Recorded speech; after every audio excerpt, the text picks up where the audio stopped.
السلام عليكم ورحمة الله تعالى وبركاته. نتمنى ان شاء الله تكونوا بخير وعلى خير وانتم كتشاهدوا هذا الفيديو. اليوم غادي نحضر معكم كريمة الحامض لعشاق نكهة الحامض بمكونات جد بسيطة والطريقة مبسطة للمبتدئات. غادي تحصلوا على واحد الكريمة ناجحة والاستعمالات ديالها متعددة وكثيرة. نتمنى ان شاء الله تبقاو معايا حتى لنهاية الفيديو باش نتعرفوا على المقادير وطريقة التحضير. بسم الله، نبداو على بركة الله. بالنسبة للمكونات هنا غادي نحتاجو 2 بيضات، وهنا عندي عصير 2 حامضات كبار، وعندي قشور ديال حامضة وحدة، وهنا عندي 50 غرام من الزبدة، هنا عندي قبصة ملح،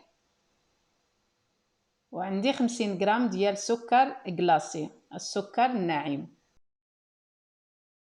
فقط هادو هما المكونات اللي غادي نحتاجوهم باش نتحصلوا على كريمة الحامض الرائعة. مكونات جد بسيطة ومتوفرة في كل بيت. هنا كناخذ الكاسرول وغادي نضيف ليه 2 بيضات،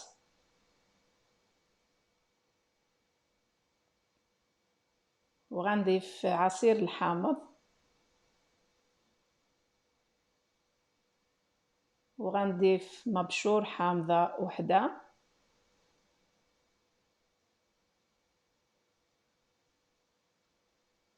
وغنضيف قبصة ملح، وهنا غادي نضيف سكر كلاصي،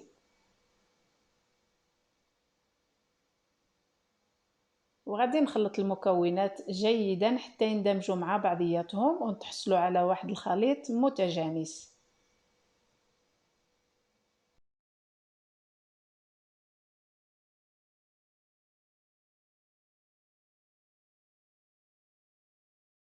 وهنا من بعد ما خلطت المكونات ديالي مزيان ونسجموا مع بعضياتهم، كنديروهم فوق النار اللي كتكون مهيله مع التحريك المستمر.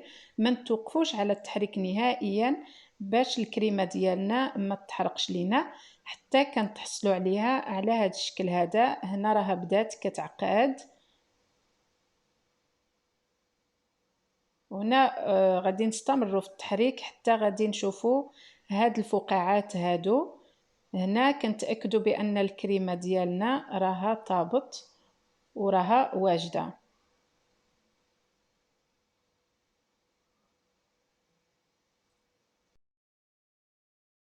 صافي، هنا من بعد ما وجدت الكريمة ديالي كنحيدها من فوق النار وكنضيف ليها 50 غرام من الزبدة اللي ما ضفتهاش في الاول، كنخليوها حتى الاخير عاد كنضيفوها حتى هي غادي ندمجوها مزيان مع المكونات حتى تذوب وما تبقاش باينه.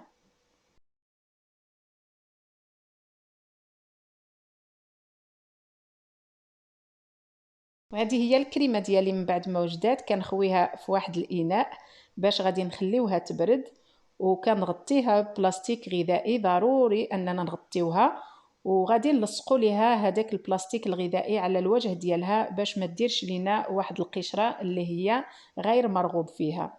هذه هي الكريمه ديالي، كما كتشوفوا القوام ديالها جد رائع. كريمه الصراحه منعشه بمكونات جد بسيطه والطريقه سهلة. أنا هنايا استعملتها كطبقة ثالثة لواحد لاطارت. الصراحة جات زوينة وجات منعشة خاصة في فصل الصيف، كنحتاجو بحال هاد النكهات هادو ديال الحامض اللي كيجيو الصراحة منعشين ورائعين خاصة لعشاق نكهة الحامض. وهذه هي كريمة الحامض المنعشة والرائعة اللي شاركت معكم اليوم. كما شفتوا معايا بمقادير بسيطة والطريقة جد مبسطة للمبتدئات. هنا غير بينت لكم أنا كيفاش استعملتها أو فاش درتها. بما أنني درت كريمة الحامض قلت علاش ما نديرش واحد لاطارت ونديرها، يعني ندير لاطارت بنكهة الحامض.